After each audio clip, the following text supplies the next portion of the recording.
Good evening. This is Damien, the Tall Friendly Atheist Dad, from the Tall Friendly Atheist Dad podcast, and now the Tall Friendly Atheist Dad YouTube channel, where I read various books and give you my thoughts from an intellectual atheist perspective. Yes, no, I'm not here to go on an anti-theist rant.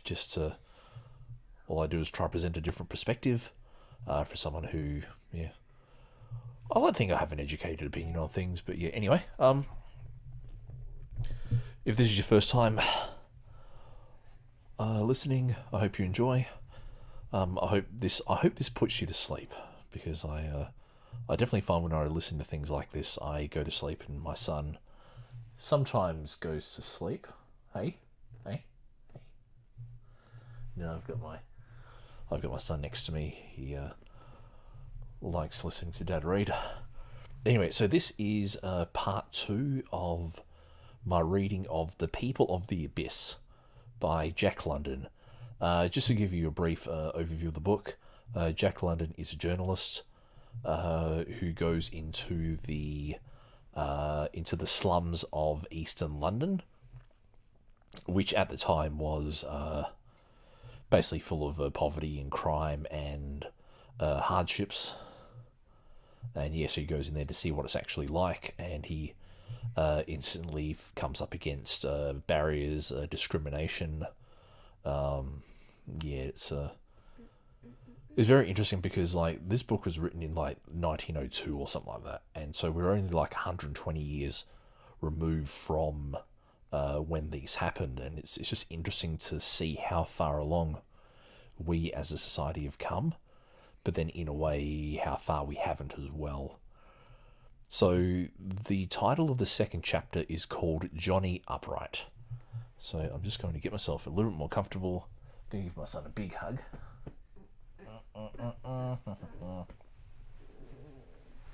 Yep. Oh jeez, it's going to be a bit hard to read. Sorry. That's going to be a bit hard to read like that. I'll give my arm there though, and you can be a little bit more warmer. Okay. Johnny Upright.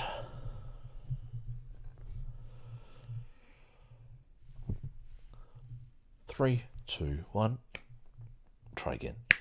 That's better. I shall not give you the address of Johnny Upright. Let it suffice that he lives in the most respectable street in the East End. A street that will be considered very mean in America, but a veritable oasis in the desert of East London. It is surrounded on every side by close-packed squalor, and streets jammed by a young and vile and dirty generation. But its own pavements are comparatively bare of the children who have no other place to play, while it has an air of desertion. So few are the people that come and go. Each house in this street, as in all the streets, is shoulder to shoulder with its neighbours. To each house there is but one entrance, the front door, and each house is about 18 feet wide, with a bit of a brick-walled yard behind where, when it is not raining, one may look at the slate-coloured sky. But it must be understood that this is East End opulence we are now considering. Some of the people in this street are even so well-to-do as to keep a slavey. Johnny Upright keeps one, as I well know, she being my first acquaintance in this particular portion of the world. To Johnny Upright's house I came, and to the door came the slavey. Now, mark you, her position in life was pitiable and contemptible, but it was with pity and contempt that she looked at me.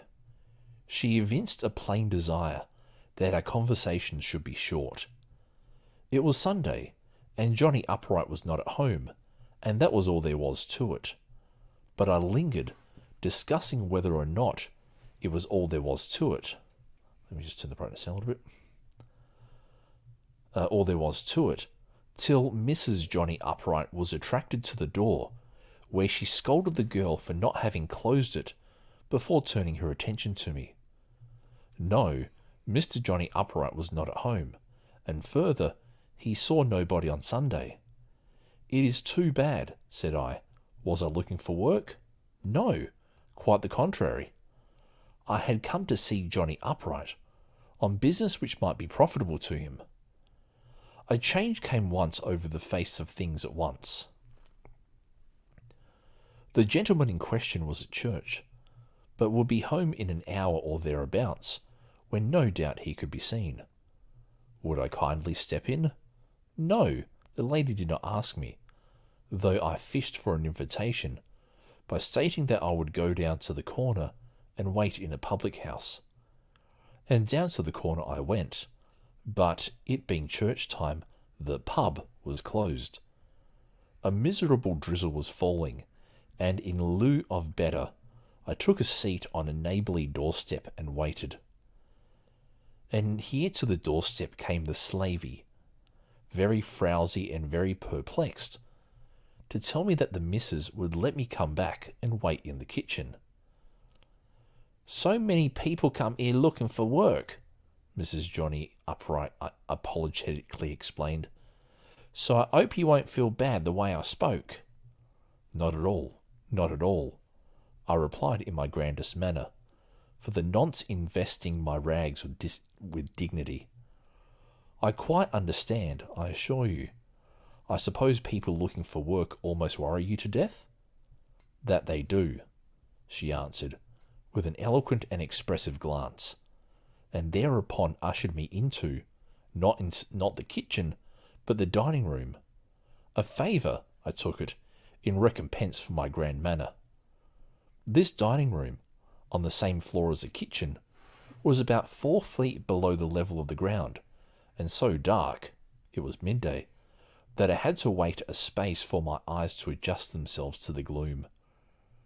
Dirty light filtered in through a window, the top of which was on a level with a sidewalk, and in this light I found that I was able to read newspaper print. And here, while waiting the coming of Johnny Upright, let me explain my errand.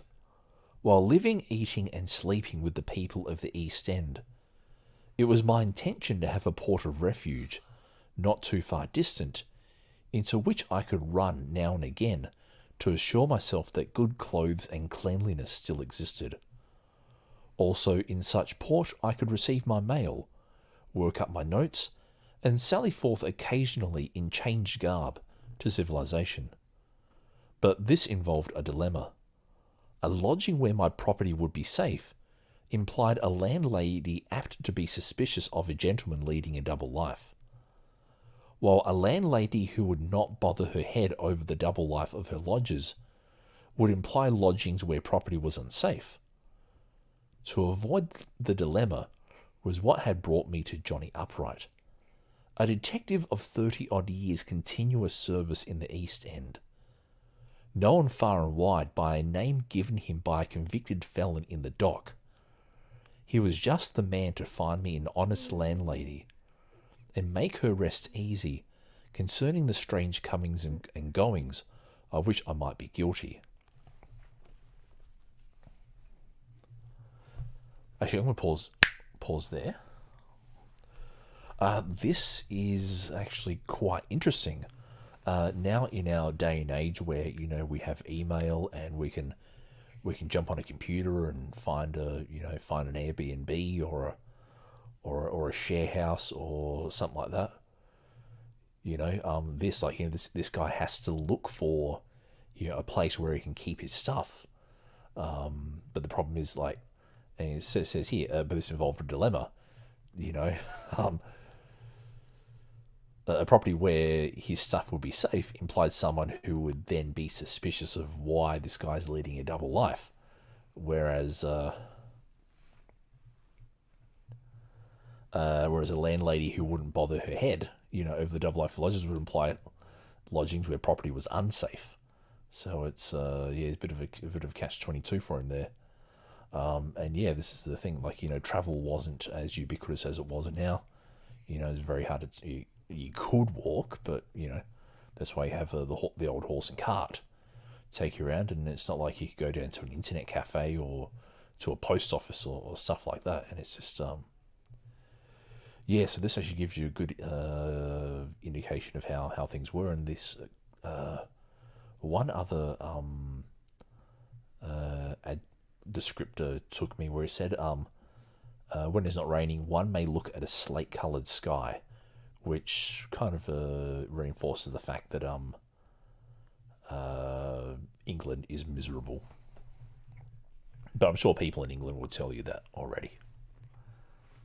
Now let me... That didn't work.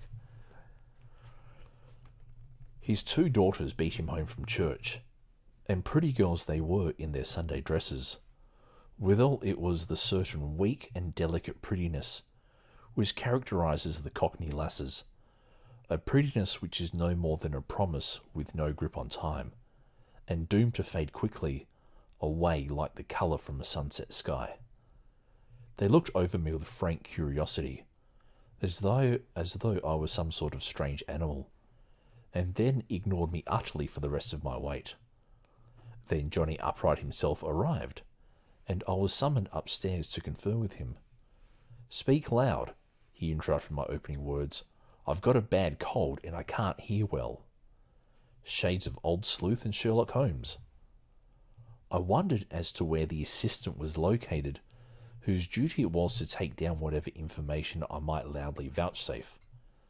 And to this day, much as I have seen of Johnny Upright, and much as I have puzzled over the incident, I've never quite been able to make up my mind as to whether or not he had a cold, or had an assistant planted in the other room. But of one thing I am sure. Though I gave Johnny Upright the facts concerning myself and project, he withheld judgment till next day, when I dodged into his street conventionally garbed and in handsome. Then his greeting was cordial enough, and I went down into the dining room to join the family at tea. "We are humble here," he said, "not given to the flesh, and you must take us for what we are, in our humble way." The girls were flushed and embarrassed at greeting me, while he did not make it any easier for them. "Ha ha!" he roared heartily, slapping the table with his open hand till the dishes rang. "The girls thought yesterday you had come to ask for a piece of bread. Ha ha ho ho ho!"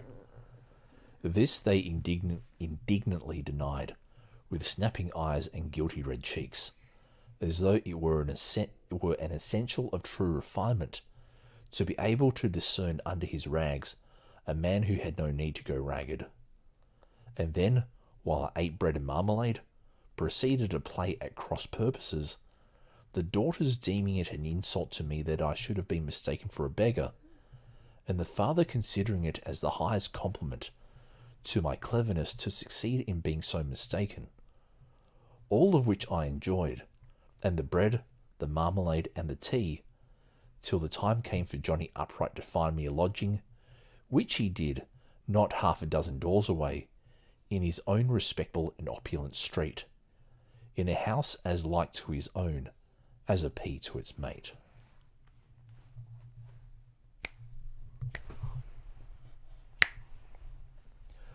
Okay, so this is a fairly short chapter, but yeah. So the TLDR is that he's found a policeman who is quite respectable, who lives in probably the best street in the worst neighborhood, and yeah, he was able to fool the daughters and yeah, make himself look like as though he were a beggar. And yeah, and this is the thing. Back in those times, people were very, very classist. You know, like people judged you by your clothes and how you carried yourself and all that kind of stuff. And yeah, it's a yeah, just this gives you an interesting snapshot into life. You know, the pub's not open on Sunday. You know, of course not, because people are going to church. You know, now it's more the other way around. You know, but yeah, it is just interesting. And this one last thing that I will quickly mention is the described layout of the house So it says that the dining room on the same floor as the kitchen was about 4 feet below the level of the ground. So basically, 4 feet is about a meter and a bit. So it looks like you actually go down into the. So you go through the front door, then you got to go down into the kitchen. But because it's slightly underground, it does make it harder to see. And then it goes where dirty light filtered in through a window, the top of which was on the level with the sidewalk. I remember in my time in Adelaide as a kid, I would walk past, especially in the city. In the city of Adelaide, there are actually like houses and cottages within the CBD. And yes, so the actual CBD of Adelaide is actually quite big when you consider it. And there are actually houses and cottages, and there are actually buildings where you walk past and there's actually windows at foot level. And yeah, it's just interesting to see that like there's people who like work and live and do stuff in these kind of subterranean dwellings. And it's like, okay, so like to get down, you then have to like walk down a set of stairs to get to these be they offices or residences or whatever. And it looks like the same thing here, but being in the poor end of town, the houses aren't, they're not too big, they're not too opulent, and in the later chapters, you actually get some very vivid descriptions. But anyway, I'm going to leave the reading there for this episode. The next chapter will be chapter 3, My Lodging and Some Others. Until next time, stay safe, stay rational. If you want to follow me on the podcast, the Tall Friendly Atheist Ed podcast, which is on Google, on Apple, anchor.fm/TFADpod, Twitter, twitter.com/TFADpod, facebook.com/TFADpod, or the Tall Friendly Atheist Dad podcast YouTube channel. Look after yourselves. Goodbye.